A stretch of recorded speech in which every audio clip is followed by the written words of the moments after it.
Hello everyone, welcome to Advanced Knowledge Systems and a warm welcome to AKS IAS Academy, which is one of the premier institutions in India, and it offers examination coaching for UPSC CSC, State Public Service Commission, SSC Combined Graduate Level and CLAT examinations. And about me, I'm Sandeep Bhushan Tumala, and my credentials are I have 10 years of teaching experience for civil services. I take up international relations and internal security and the analysis of the Hindu newspaper. That I would be taking the DNA of today's, that is of 27th of February 2021. And throughout my session, I would be emphasizing on the keywords and the key phrases from the Hindu newspaper, which we will identify the factual, analytical and conceptual questions which will be useful for the prelims UPSC perspective. And while you imbibe the keywords and the key phrases in your answer writing, your answers would be precise and concise and you would score higher marks in the mains examination. Therefore, this session at AKS IAS Academy Daily News Analysis will certainly help you to crack both prelims and mains examination for the year 2021. And before we get into the DNA of the newspaper, we would be focusing at the quote of the day, and the quote of the day says that success requires daily action. So what is important is action which has to be taken into consideration and action which is daily action, and this requires for you to be a successful person. And now we will get into the DNA of the newspaper, and we would be focusing on the keyword that is established new hotline. So this is a keyword which we would be focusing, that both the foreign ministers of India and China have agreed to establish a new hotline so that there would be a timely communication between both the countries to make sure that there is not much of boundary disputes or any kind of disagreement between both the countries. And this is a keyword that is establishing a new hotline, and this is to ensure a timely communication, and both of them have agreed to set up a hotline so that both ministers could be, or they would be certainly in a regular contact. Thereby they would be ensuring a timely communication. And this hotline which has been established between both the foreign ministers of India and China in a telephonic conversation, this will be in addition to the existing hotline, that is a military hotline which is already existing between Indian Army, that is DGMO, Director General of Military Operation, and the hotline between India's Army and China's Western Theater Command. So this is very important, that is the already existing military hotline is between India and China, that is between India's Army DGMO and China's Western Theater Command. This is important. DGMO and Western, between DGMO and Western Theater Command of China. DGMO from India's side and Western Command Theater Command from the Chinese side. And in the telephonic conversation to establish a new hotline so that they will have a regular contact and have a timely communication. Both the foreign ministers have spoken about it, and in turn India's External Affairs Minister has told his Chinese counterpart, that is Wang Yi, that the bilateral relations have been impacted severely. So what was discussed in the telephonic conversation is that they have, what External Affairs Minister S. Jaishankar has put forth is that bilateral relations have been impacted severely, and he has also emphasized that boundary questions may take more time to be resolved between India and China, and there is a disturbance of peace and tranquility. Thereby, this peace and tranquility disturbance has happened because of the violence which has erupted along the border between India and China, and this violence which has taken place, or the disturbance of the peace and tranquility, will also damage the impact of the relationship between India and China. And External Affairs Minister Jaishankar has also said that restoring normality in the border disputes in regards to the border relationship would first require a complete disengagement and de-escalation along the border. So there was an emphasis which was made by External Affairs Minister S. Jaishankar that disengagement and de-escalation is the first requirement to restore normality in the border relationship between India and China. And he has also made it very clear that it was necessary to disengage not only in the eastern Ladakh not only in the north and south bank of Pangong Tso Lake, but he wanted that there should be a complete disengagement in all the friction points in the eastern Ladakh, especially so that the de-escalation of forces could take place in the eastern Ladakh sector. So this was the conversation which was made and the emphasis made by India onto the China. That is, S. Jaishankar has made it very clear to the Chinese counterpart Wang Yi. And in turn, Wang Yi, that is the foreign minister of China, has also said that there are certainly some wavering and backpedaling in India-China policy. Please do understand, Wang Yi has emphasized on the foreign policy between India and China. He has said that there are some wavering and backpedaling. That means things are not moving in a positive direction. Things are not moving in a forward movement. In turn, they are wavering and they are backpedaling. And this is because of the practical cooperation between both India and China which has been affected, and thereby it is impacting the India-China policy, which is certainly not moving forward. It was Mr. Wang who has emphasized while having conversation with S. Jaishankar.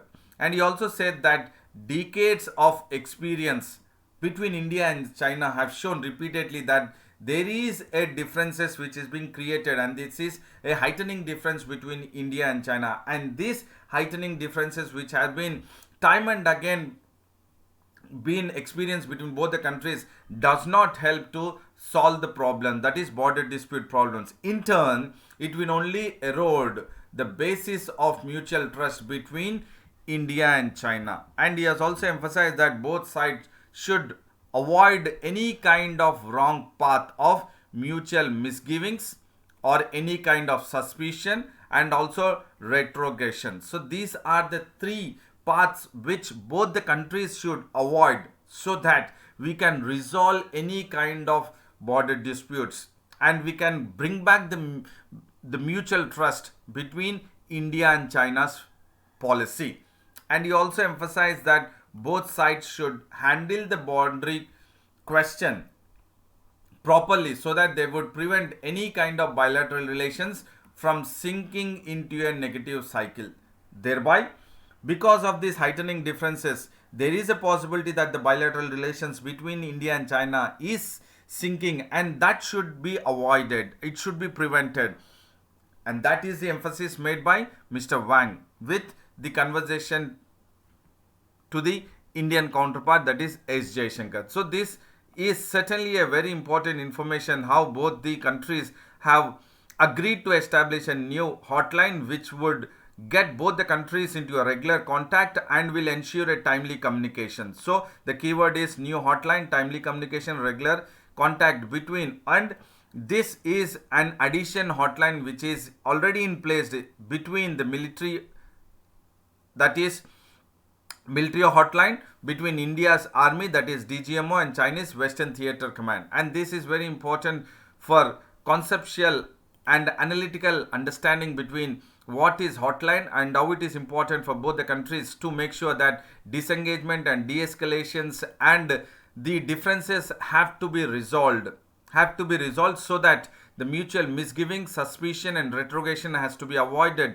so that it can prevent the bilateral relations from sinking into a negative cycle, and that should not be a cause of wavering and backpedaling to the India-China's policy, but it should be a way forward for India-China policy.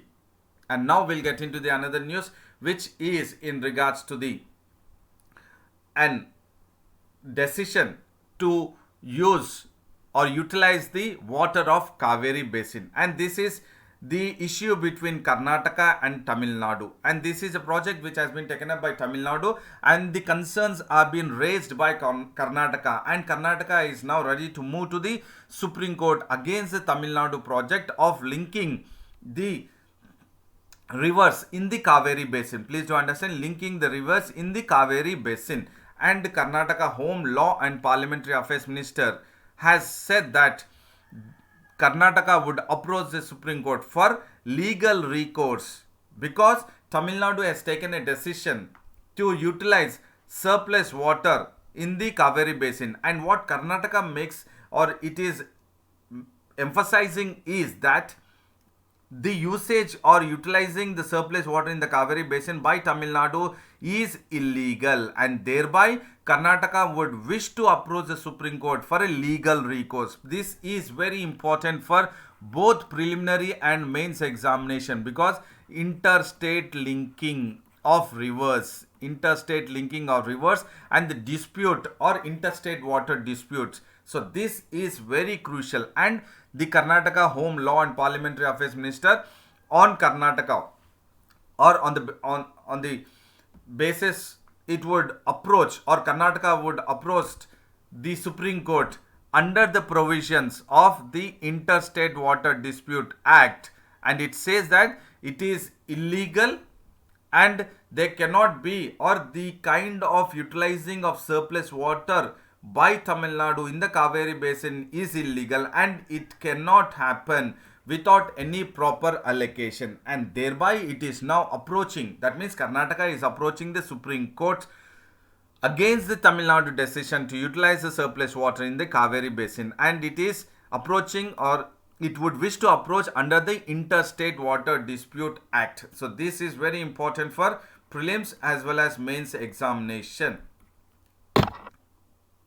And the linking this, why the Karnataka would wish to approach the Supreme Court against the Tamil Nadu decision to utilize the surplus water, is because Tamil Nadu has come up with a scheme called as link scheme. Please do understand, Tamil Nadu has come up with this scheme called as link scheme, and this is really hurting the interest of Karnataka in regards to the water usage, and in turn the surplus water has now, or it has not been distributed among the riparian states. Why Karnataka he is raising the concern and wish to approach the Supreme Court? Because the surplus water is not distributed among the riparian states, that is Karnataka. So that now Karnataka would wish to approach the Supreme Court, and the decision that Karnataka would wish to approach the Supreme Court is because Tamil Nadu has gone ahead with laying the foundation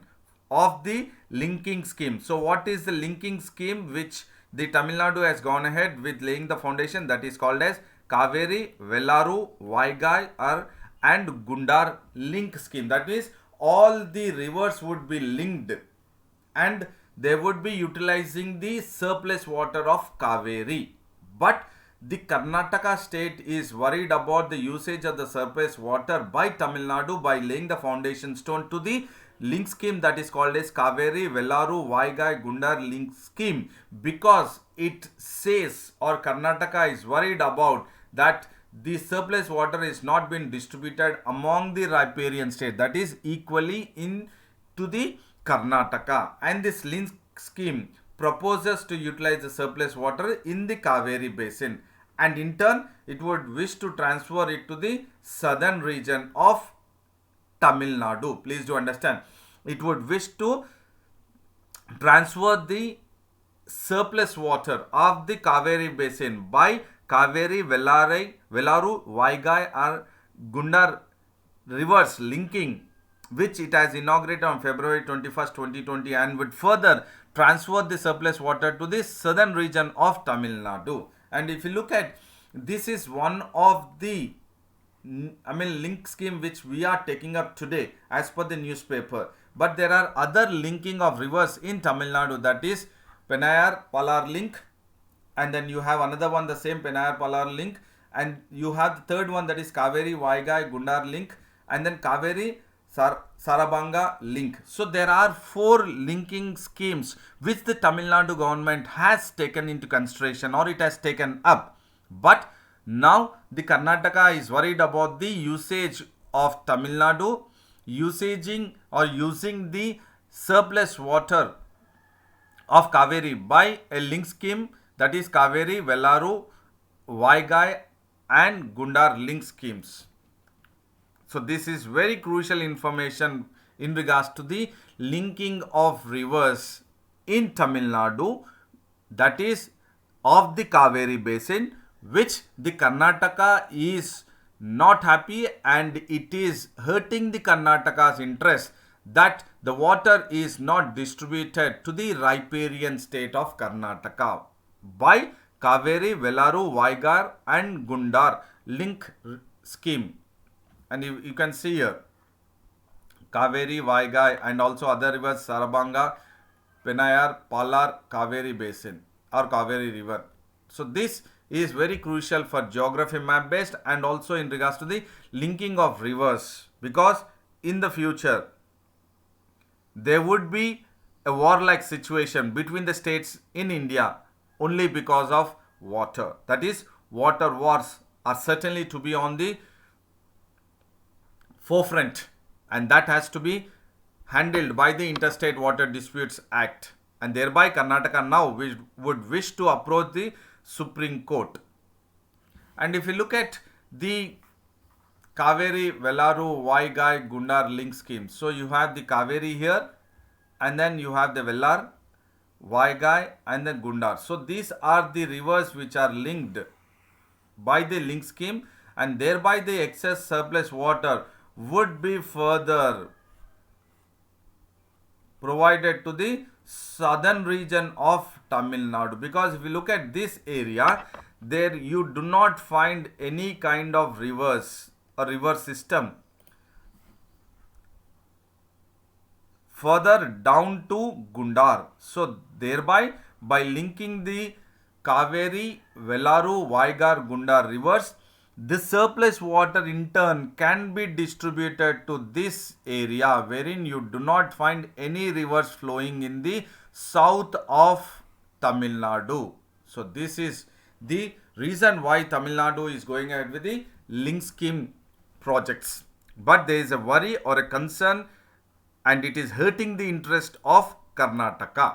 And now we will look at about Kaveri, because it is very important for prelims, geography and also geography map based also. So if you look at Kaveri, it stretches around 802 kilometers and its origin is at Tala Kaveri of Karnataka, of a district called as Kodagu district. And the Kaveri basin totally is covered both in Karnataka and Tamil Nadu. But if you look at the Kaveri basin, is very bigger in size in square kilometers in Tamil Nadu, around 44,000, and Karnataka is 32,000 of the Kaveri basin when we segregate it or look at it in both the states, that is Tamil Nadu and Karnataka. And there was an agreement signed between both, that is Karnataka and Tamil Nadu, that is then in the year 1892 and 1924. It was in the year 1892 and 1924. There were agreements between Karnataka and Tamil Nadu, that is then it was between Madras Presidency and state of Mysore, and thereby there were agreements in regards to the sharing of water of Kaveri between Karnataka and Tamil Nadu, and in turn the agreements in the year 1892 and 1924 has entitled a lion's share of Kaveri water to Tamil Nadu. And in the year 2007 the tribunal has agreed the valid or the validity of the agreements of 1892 and 1924, which were taken up between the Madras Presidency and the state of Mysore. And in turn, again in the year February or else Feb 16, 2017, Supreme Court has come up with a verdict in regards to the water sharing of Kaveri river, and it said that waters of an interstate river is a national asset, and when it is a national asset, so definitely no state can claim exclusive ownership of such waters, here in this case in regards to the Kaveri waters, or assert any kind of right so that it will deprive other states in regards to the water sharing. And this was a judgment made by the Supreme Court on February 16, 2018, and the water, that is Kaveri water, would be shared between 4 states, that is Tamil Nadu, Karnataka, Kerala and Puducherry. And as per the 2018, it is 404 cubic feet or 1000 million cubic feet of water will be used by Tamil Nadu, 285 by Karnataka, 30 cubic feet to Kerala, and 7 cubic feet or 1000 million cubic feet to Puducherry. And this is what is about the Kaveri river and the water sharing between the Kaveri river between Karnataka and Tamil Nadu. And we have seen that how it is been distributed by the Supreme Court between 4 states: Tamil Nadu, Karnataka, Kerala and Puducherry. And now we will look at the other major interstate water disputes or river disputes in India apart from Kaveri. So when we look at, yes, there is interstate water dispute between Ravi and Beas, which are involved in the water sharing between Ravi and Beas are Punjab, Haryana and Rajasthan. And also there is a dispute in regards to the Narmada water sharing, and that is between the states, that is Madhya Pradesh, Gujarat, Maharashtra and Rajasthan. And there is another river water sharing disputes, that is in regards to the river Krishna between Maharashtra, Andhra Pradesh and now Telangana and Karnataka. And you also have the another river water sharing on the river Godavari, Maharashtra, Andhra Pradesh, Karnataka, Madhya Pradesh and Telangana also. So these are the other, the major interstate river disputes which are in the midst, wherein there is necessity that linking of rivers across India is very important to overcome this river water disputes among the states. And this we have taken up for the benefit of prelims as well as mains also, mains general essay also.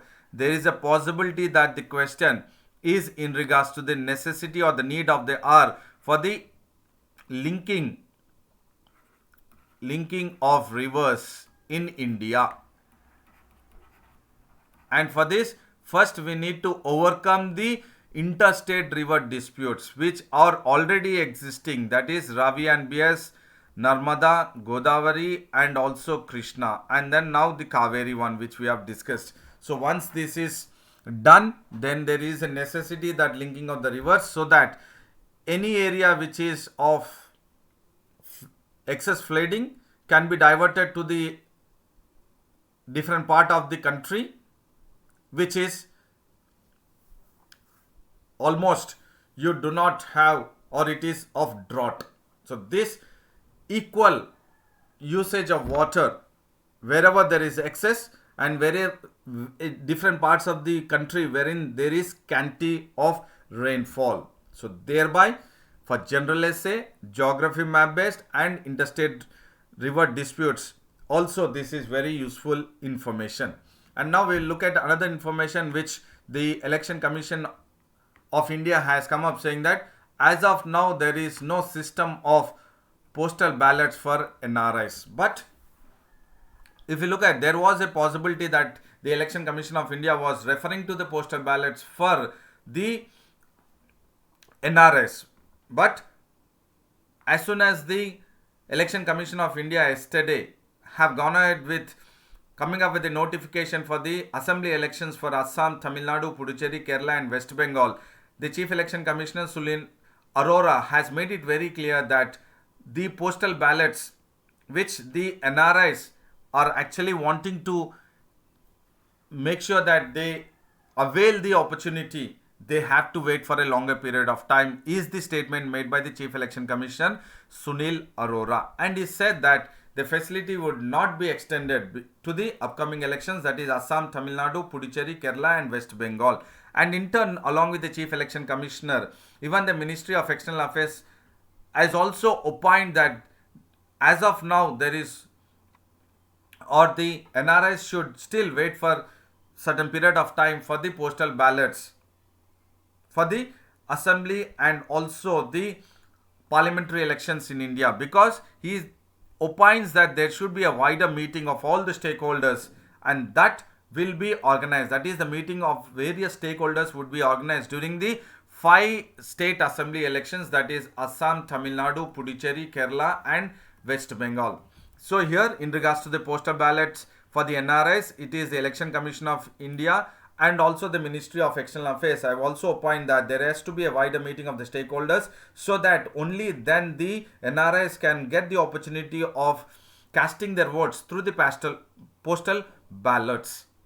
And in turn, if you look at, the Election Commission of India has written a letter to the Law Ministry on this November 27th, 2020, that in the letter it was for the proposal of extending the postal ballots to the overseas electors, that is to the NRIs. And in the letter it has clearly mentioned, that is Election Commission of India has written a letter to the Law Ministry saying that the commission, that is Election Commission of India, is technically and administratively ready to extend the postal ballot to the NRIs in the general elections to the legislative assemblies, that is Assam, West Bengal, Kerala, Tamil Nadu and Puducherry, wherein this was mentioned by the Election Commission of India to the Law Ministry in a letter which has written on November 27, 2020. But on February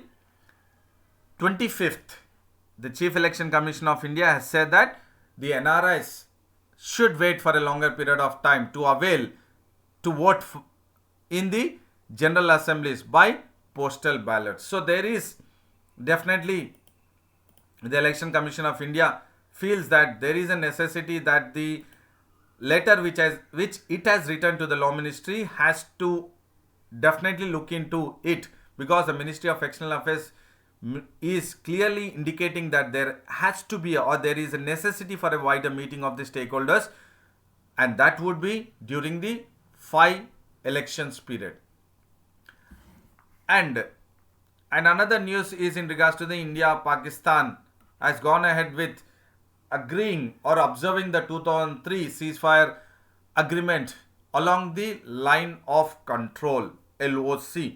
And when India and Pakistan have gone ahead with the joint statement that both the countries would agree to maintain a strict observance of a ceasefire, that is about 2003 ceasefire along the LOC on February 25th, is a good move to revamp the relations between India and Pakistan. And this announcement or the joint statement which India and Pakistan have come up on February 25th, 2021, the United States is now welcoming the announcement made by India and Pakistan in regards to observe the 2003 ceasefire agreement. And the White House has called for both India and Pakistan to build upon the agreeing to maintain the 2003 ceasefire, and also the State Department of US has encouraged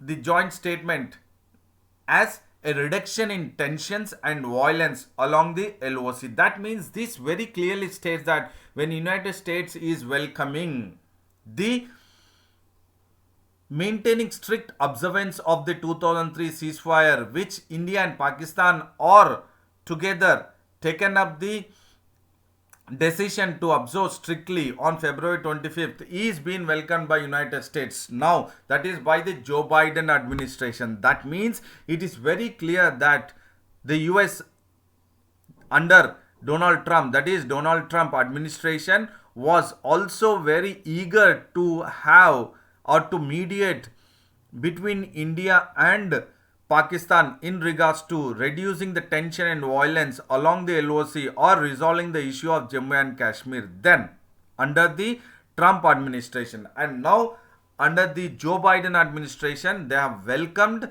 and they are saying that both the countries should build upon the progress to encourage the reduction in tensions and violence along the LOC. And US is saying that this is a positive step for a greater peace and stability in South Asia. That means now we can understand that how important is India and Pakistan, or the kind of reduction of tensions and violence between India and Pakistan along LOC is important for United States, because it creates a greater peace and stability in South Asia, and that is a shared interest of United States, that India and Pakistan have come up with the strict observance of the 2003 ceasefire, and that is been welcomed by United States. And it is not only the United States which has welcomed the India Pakistan ceasefire agreement, but the United Nations and also European Union has also welcomed the deal.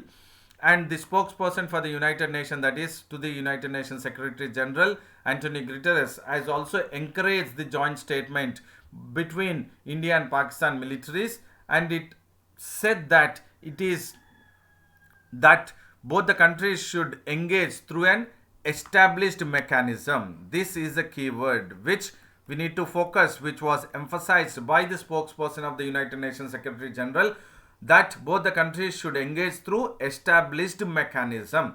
And in turn, United Nations Secretary General has also said that this positive step will provide an opportunity for further dialogue between India and Pakistan, and that would certainly create a more peace and stability in the region, that is South Asia. And the European Union spokesperson of the Foreign Affairs and Security Policy has also welcomed the ceasefire agreement between India and Pakistan, and they said that is the spokesperson said that this move is an important step in the interest of the regional peace and stability, and this step would further strengthen the bilateral dialogue between India and Pakistan, and it would ensure peace and stability in the South Asia. So thereby US, UN and European Union has welcomed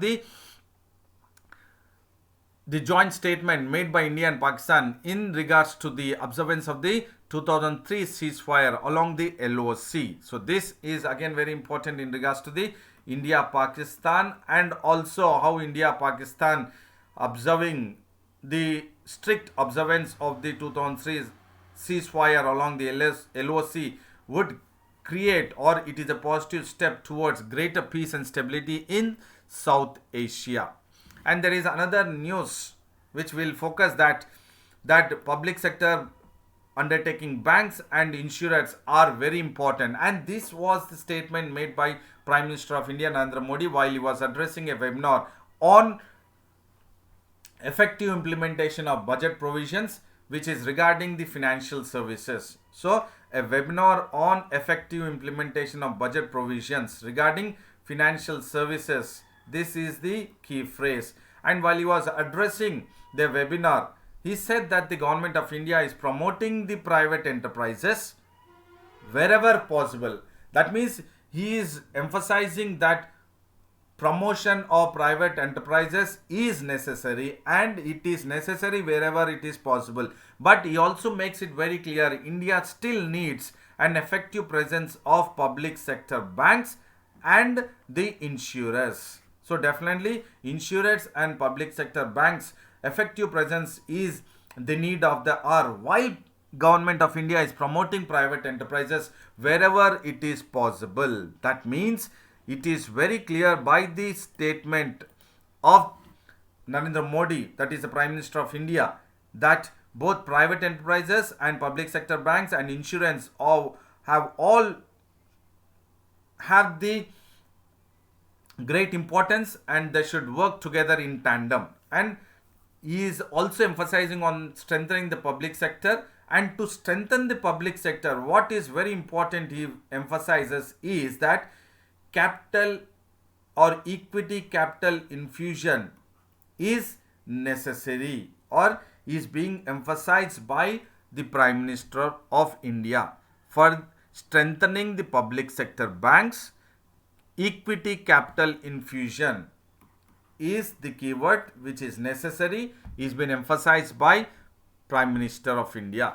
And he also said that a new ARC is being created, that is asset reconstruction companies structure is being created, and this new ARC will keep track of all the NPAs of the banks, that is non-performing assets, and the new ARC will also address loans in a focused manner. So what is the keyword here is asset reconstruction company, which the government has come up in creating, so that it will keep track of the NPAs or the non-performing asset banks, and it will also address loans in a focused manner.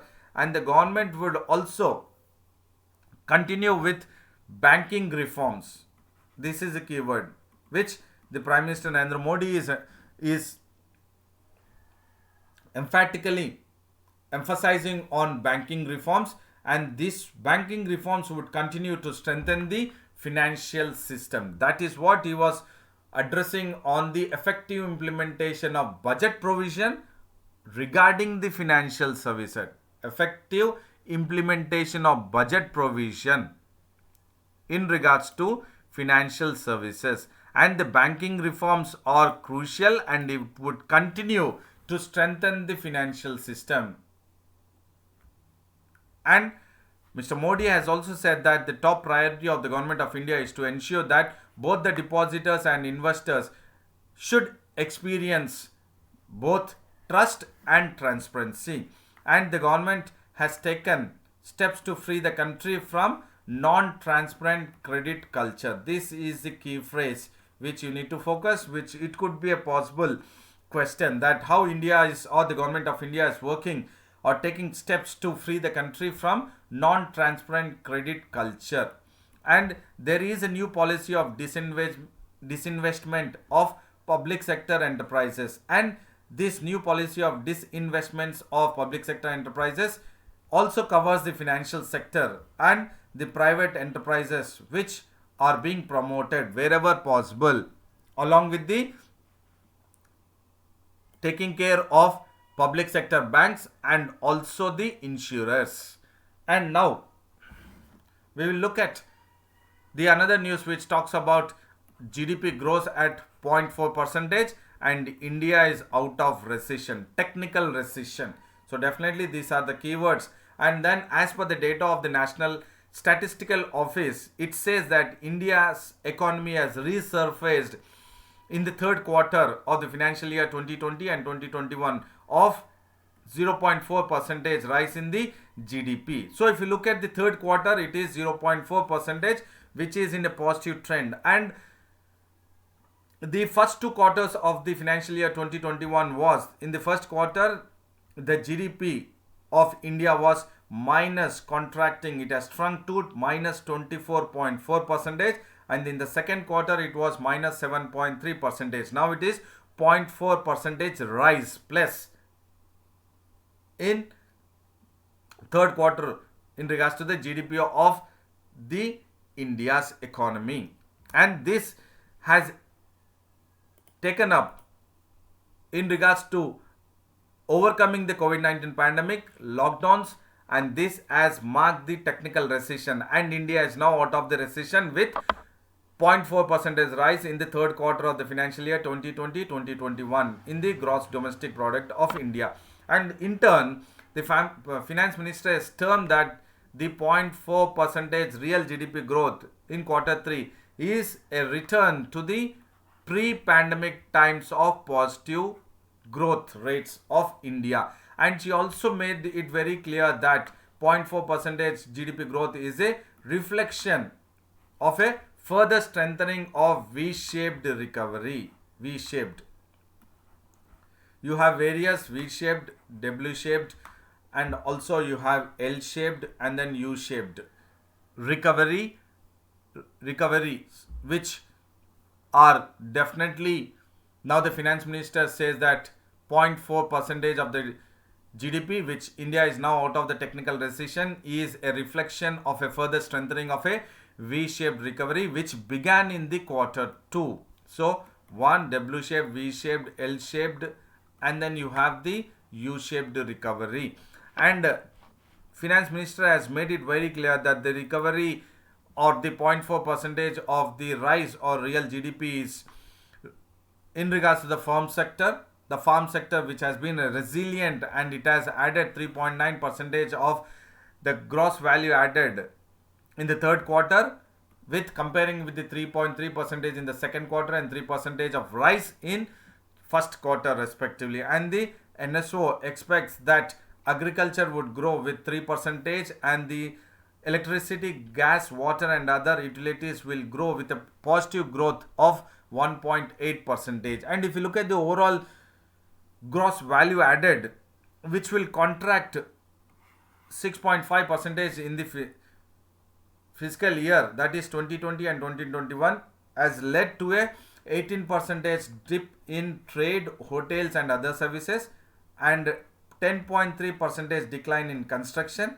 9 percentage fall in mining and manufacturing. So we have a very clear data that trade, hotels and then service sector, construction, mining and manufacturing have really shown a contract negative trend. But if you look at the two sectors which are in a positive is agriculture, electricity, gas, water and other utilities. So thereby in turn the overall the technical recession has been moved away, or India is out of the technical assistance because of the two sectors which is recording positive growth in gross value added, that is agriculture, electricity, gas, water and other utilities. And in turn we have marked, or we have looked at the real GDP of the country is 0.4 percentage in the quarter 3, and certainly now India is out of recession, and the finance ministry is making it very clear that the 0.4 percentage of the GDP is a return to the pre-pandemic times of positive growth rates, and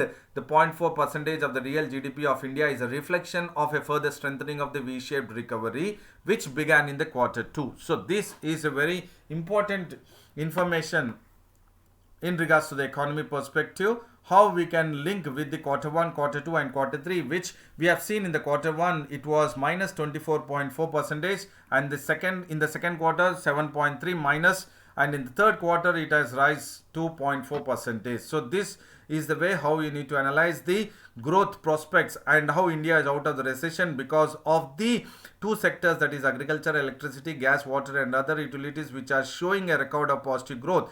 In turn, or in spite of having a contract in the trade, hotels, service sector, construction, mining and manufacturing, but still India has come up with a positive trend in the overall GDP with 0.4 percentage.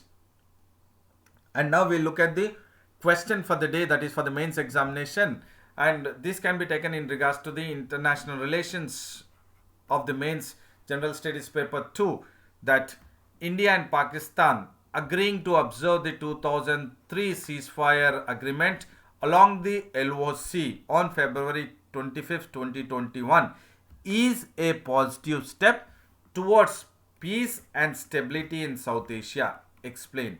So this is a question for the mains examination. Please do try to answer this to enhance your writing skills for the mains examination, and this is for the international relations. I repeat the question: India and Pakistan agreeing to observe the 2003 ceasefire along the LOC on February 25th, 2021 is a positive step towards greater peace and stability of South Asia. That means how India and Pakistan, if there is less of tension and there is minimal violence between India and Pakistan along the LOC, then how it would add to the greater peace and stability in South Asia, or how India and Pakistan play a role. India and Pakistan play a role in greater peace and stability in South Asia. Please do understand. Role of India and Pakistan in greater peace and stability in South Asia. And then link it with India and Pakistan agreeing to observe or strict observance of the 2003 ceasefire on February 25, 2021 along the LOC is a positive step. Please do understand. I repeat once again, the role of India and Pakistan in ensuring a greater peace and stability in South Asia. This you can take it as a question and then try answering. And I hope this session was informative, knowledgeable and also very much useful for mains as well as prelims perspective. So I would say a very big thank you to all. Good luck to you all. Do maintain consistency, stick to your schedule and then take care of your physical health and mental health, and then Please do not forget to like the video, share the video, and subscribe the AKS IAS Academy English Medium YouTube channel, and also to the website and the Telegram link of AKS IAS Academy, that is Advanced Knowledge System. And then see you again tomorrow with the DNA at AKS IAS Academy. Till then, thank you, goodbye, and then take care.